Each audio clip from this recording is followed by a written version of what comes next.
Tono ya se encontraba en el tirador de la puerta cuando Willoughby la detuvo al avanzar rápidamente hacia ella y decirle, en tono más imperativo que suplicante: «Señorita Dashwood, media hora, 10 minutos.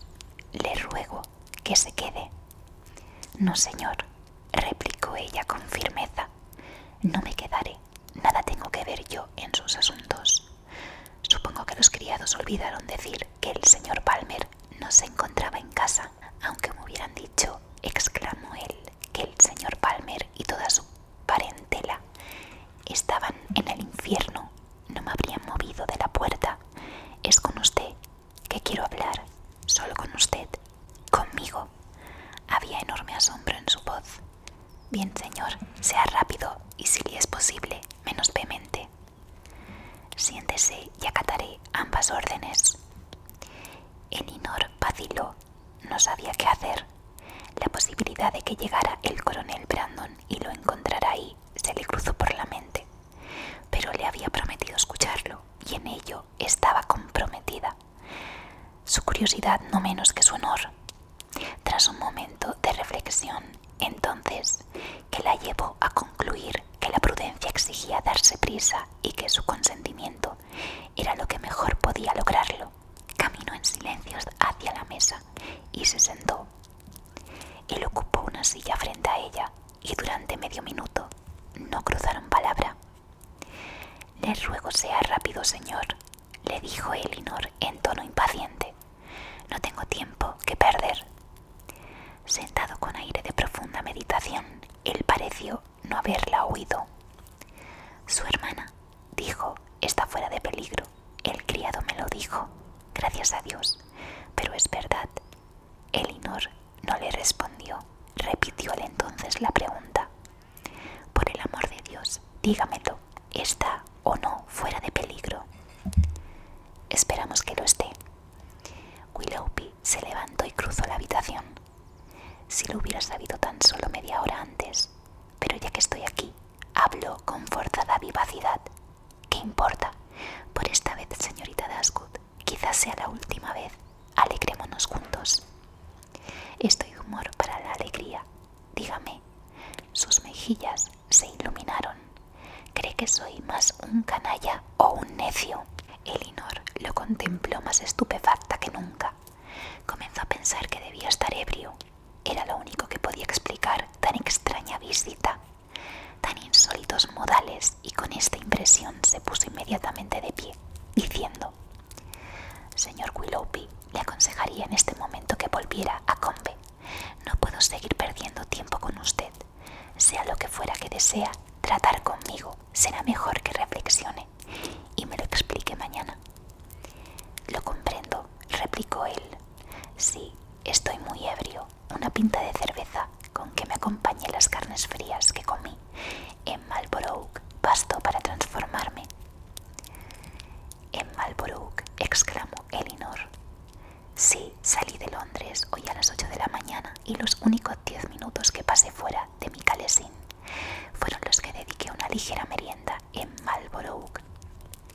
La firmeza de sus modales y la inteligencia de su mirada mientras hablaba convencieron a Elinor de que, cualquiera fuese la imperdonable locura que lo traía a Cleveland, no se trataba de ebriedad, y tras pensar unos instantes, dijo: «Señor Willoughby, usted tiene que darse cuenta, y yo ciertamente así lo creo, que después de todo lo que ha pasado, su venida aquí y la forma en que lo ha hecho, imponiéndome su presencia, exigen una excusa muy especial. ¿Qué pretende con esto?». «Lo que pretendo», dijo el joven, «si es que puedo, es hacer que usted me odie un poco menos que ahora.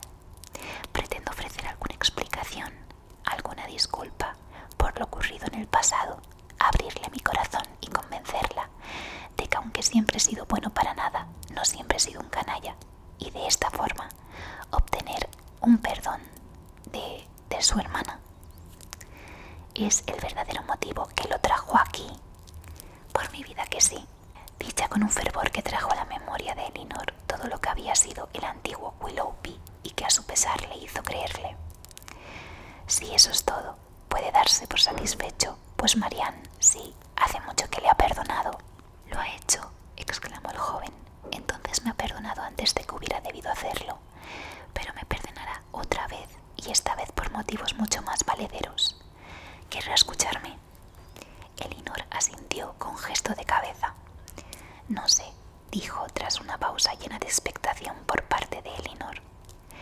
cómo se habrá explicado usted mi comportamiento con su hermana o qué motivos diabólicos me habrá atribuido.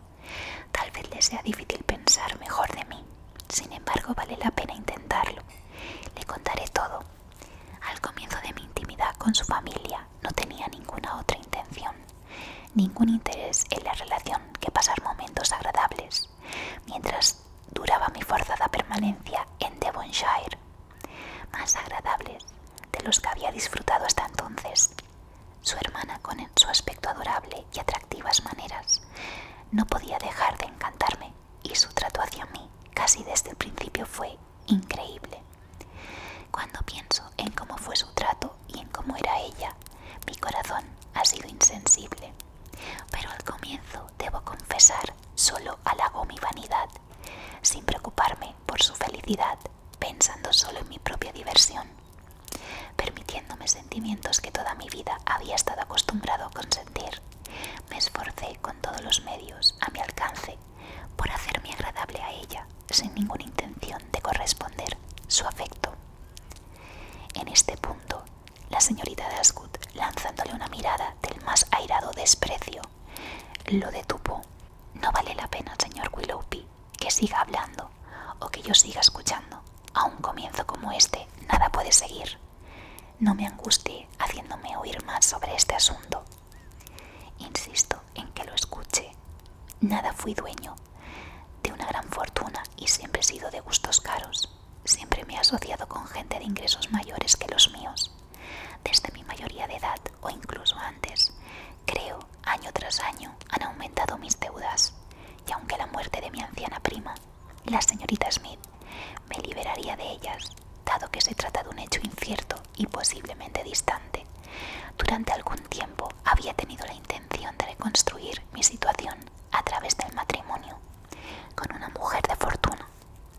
Una relación con su hermana no era por tanto pensable, y así me encontraba actuando con una ruindad, egoísmo y crueldad que ninguna mirada de indignación o desprecio, ni siquiera la suya, señorita Dashwood, podría censurar bastante, siempre con el propósito de conquistar su afecto, sin intenciones de corresponderlo.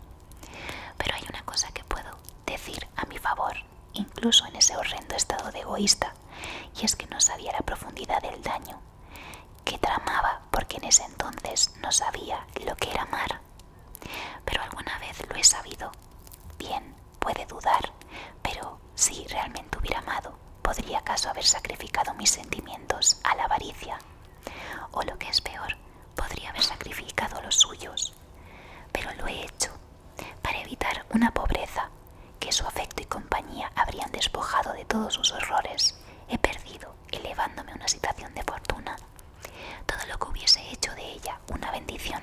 Entonces, dijo Elinor, si se sintió durante un tiempo encariñado con ella. Haber resistido tantos atractivos, haber rechazado tal ternura, ¿qué hombre en el mundo lo habría hecho? Sí, poco a poco, sin darme cuenta, me encontré sinceramente enamorado de ella. Y las horas más felices de mi vida fueron las que pasé con ella, cuando sentía que mis intenciones eran honorables y mis sentimientos intachables.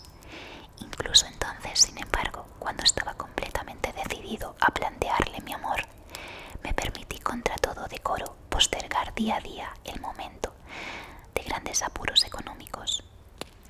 No voy a justificar esto, ni lo detendré. Si usted quiere explayarse sobre lo absurdo y peor que absurdo de dudar en comprometer mi palabra, allí donde mi honor ya está comprometido. Los hechos han demostrado cuán neciamente astuto fui, trabajando tanto para regalarme la posibilidad de hacerme despreciable y desgraciado para siempre. Por último, sin embargo, me resolví y decidí que en la primera oportunidad que pudiera hablarle a solas, justificaría las atenciones que sin cesar le había prodigado y le declararía abiertamente un afecto que ya había hecho tanto por mostrar. Pero entre tanto, en el intervalo de las pocas horas que transcurrían antes de que se me presentara la oportunidad de hablar con ella en privado, algo ocurrió, una desafortunada circunstancia que destruyó toda mi resolución y con ella todo mi bienestar. Algo se descubrió. La señora Smith había sabido de una forma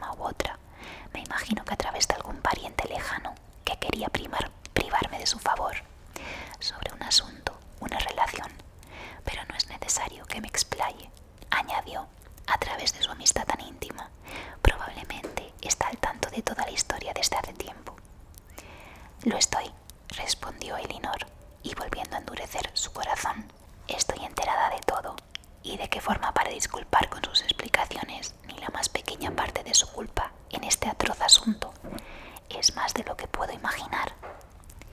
Recuerde, exclamó Willoughby, por boca de quien le llegó esta historia. ¿Podía acaso ser imparcial? Admito que debí respetar la condición y la persona misma de esa joven. No es mi intención justificarme, pero tampoco puedo permitirle a usted suponer que no tengo nada que argumentar, que porque sufrió era irreprochable y que porque yo era un libertino ella debía de ser una santa.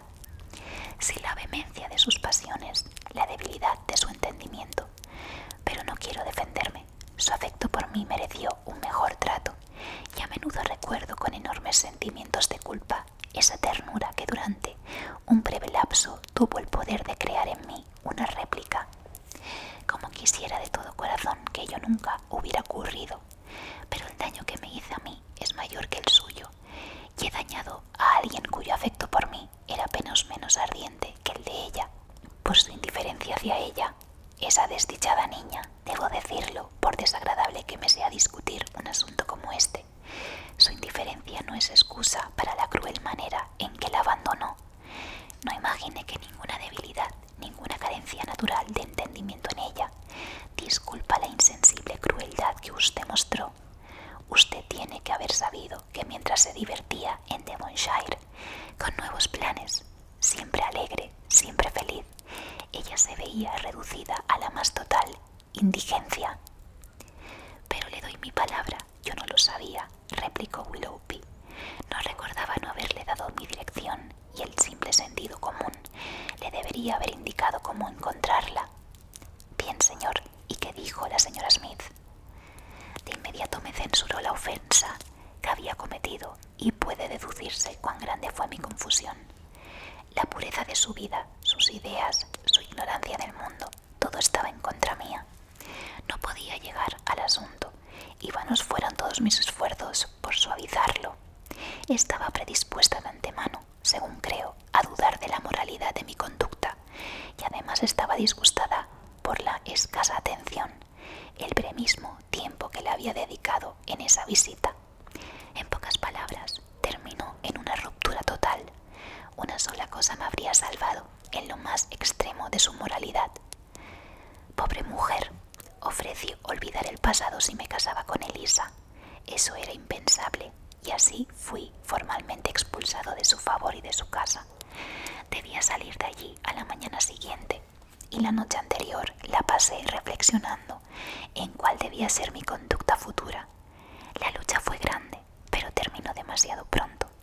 Mi afecto por Marianne, mi total seguridad sobre el cariño hacia ella, fue insuficiente para contrarrestar el miedo a la pobreza. Hacer mella en esas falsas ideas sobre la necesidad de riqueza que tan naturales me eran y que una sociedad dispensiosa me había enseñado a cultivar. Tenía motivos para creerme seguro de la aceptación de mi actual esposa si optaba por ella y logré persuadirme de que esta era la única salida. Todavía, sin embargo, me aguardaba una dura situación antes de poder partir de Devonshire. Estaba comprometido a cenar con ustedes ese mismo día. Por tanto, necesitaba una excusa para faltar al compromiso. Me debatí largamente entre escribir esa excusa o presentarla en persona. Sentía que sería terrible ver a Marianne e incluso dudaba si podría verla de nuevo y seguir siendo capaz de persistir en mi decisión. En ese punto, sin embargo, subestimé mi propia capacidad. Según ha sido demostrado por los hechos, porque la vi que era desdichada y la dejé desdichada y la dejé esperando no verla nunca más. ¿Pero por qué fue, señor Willoughby?, dijo Elinor. Una nota habría bastado, porque fue necesario ir en persona. Fue necesario mi orgullo. No soportaba irme de allí en una forma que permitiera que ustedes o el resto de vecinos sospecharan nada de lo que realmente había ocurrido entre la señora Smith y yo. Decidí entonces detenerme en su casa de camino